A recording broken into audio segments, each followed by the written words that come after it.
After around 40 laps on the new ZX-10R at the world-exclusive first launch in Australia, I'm still trying to come to terms with just how good this bike is, and why. I'm a red-blooded sports bike fan, but even if you already have green blood in your veins, the 2016 Ninja ZX-10R is going to get it flowing even faster. I expected improvements. What I experienced was stunning. You can immerse yourself in the new machine's technical advances over the coming pages, but in short, Kawasaki said to themselves, bugger all the cosmetic and marketing related fashion crap, let's just make the 10R lap faster and easier than anything else anyone can buy. If a part doesn't improve lap times, it's straight in the bin.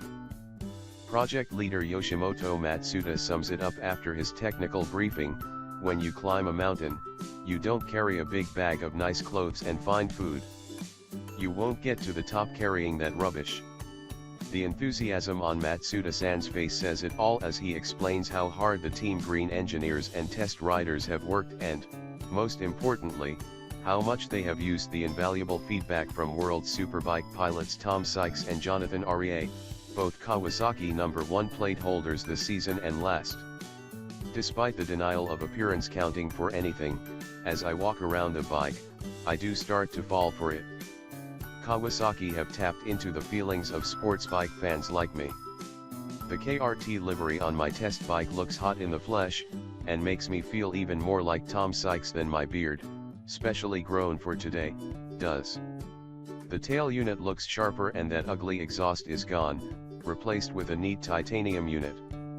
The reshaped upper cowl looks like the SBK fairing and the dash is at least bigger than an iPhone, unlike the YZF-R1's minuscule offering. I like it. It looks fast, and is clearly carrying no extra clothes for the mountaintop celebrations. So what was it like to ride? In a word, rewarding. I've done over 2,000 laps of this track, Wakefield Park Raceway, New South Wales, so it was straight to the task at hand, pushing the 10R to the limits. As I familiarize myself on the bike, the ergonomics feel fantastic, but I would like the pegs around 5 mm lower. However, after touching the pegs down already, I realized this would be an issue. Aside from that, I feel comfy and familiar as I warm up. The new clip-on position puts me over the front a little more and I feel confident in the front end, which I need, or there is no way I can push hard. Down the chute, tucked in, the larger frontal area completely isolates me from the airflow. It's fantastic, and I am a bigger build at 90 kilograms and 185 centimeters. Aside from these things, the bike feels like the previous one to be on. But what about the performance? As I approach the fast right kink at the end of the short straight, I brake hard for the first time, trying to feel for the limit of the SC1 front tire fitted. I find the limit easily and with finesse. The feel and feedback from the new Showa Balance Free Fork and Brembo package is the most refined I have felt on any production bike, and only matched by the factory superbikes I have tested. This braking area is a kink that is off camber and of tightening radius, and the 10R eats it up. Stunning. Braking hard while turning in and shifting down gears here was always hard on the previous model, which had to be wrestled onto its side using my outer arm, forearm and knee usually, then lots of pressure to keep it over before firing off the turn, feeding the power in gently. Right now my arms are relaxed, I'm stopping the bike 20% harder, it is heading to the apex where I am looking, basically on its own, completely stable thanks to the brake assist and closer gear ratios, making RPM changes less dramatic on downshifts. The 10R is tracking through the turn with no stand-up, and then I'm exiting the corner on full throttle, driving hard up a long right-hand uphill turn, while the 10R wheel spins ever so slightly and the front wheel hovers an inch off the ground as the electronics keep me out of hospital. It is stunning to experience and easy to trust. Repeating this process corner after corner means I end up lapping only a few seconds off my normal time here on a slickshot 1000 cubic centimeters production-based superbike. And I feel like I can keep going all day, without even raising a sweat. Riding a superbike flat out has never been so effortless. As I head downhill into the fast left dogleg a few more laps in, I push that little bit harder and find myself running too deep. I repeat this a few times. No problem. For the next session I adjust the engine brake assist and try that. Nope. I come in and switch it off and am immediately online into that turn. This time I am better off with it off, but the options are there for various conditions. In the end I settle for full power, SKTRC1, KEBC off. I try SKTRC on all 5 settings including off and prefer 1, the least intrusive, to keep the wheels in line. Our test machine is non-ABS, which won't be an option in the UK thanks to EUR04. Reeling off lap after lap I focus on individual points that have been revised. The fork action is like nothing I have experienced. Silky smooth over high and low speed bumps, soft and subtle yet loads of support on hard braking, even sudden sharp hard braking. The brake feel is so intimate, and although the same spec as the Ducati 1299 Panigale, the ZX-10R package feels more intuitive when it comes to small lever modulations, particularly braking on the side of the tire. The rear suspension also offers fantastic support and stability under hard acceleration and into turns. There is abundant feel from the rear tire and the bike is not pitchy at all, while I would prefer a more one-to-one connection between the throttle and the rear tire.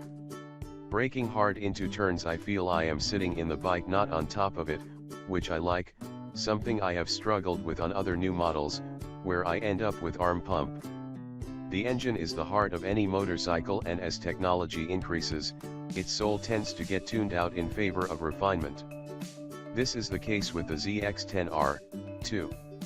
If, like me, you like cutting fast laps, then you will appreciate this engine as it allows lots of early throttle roll.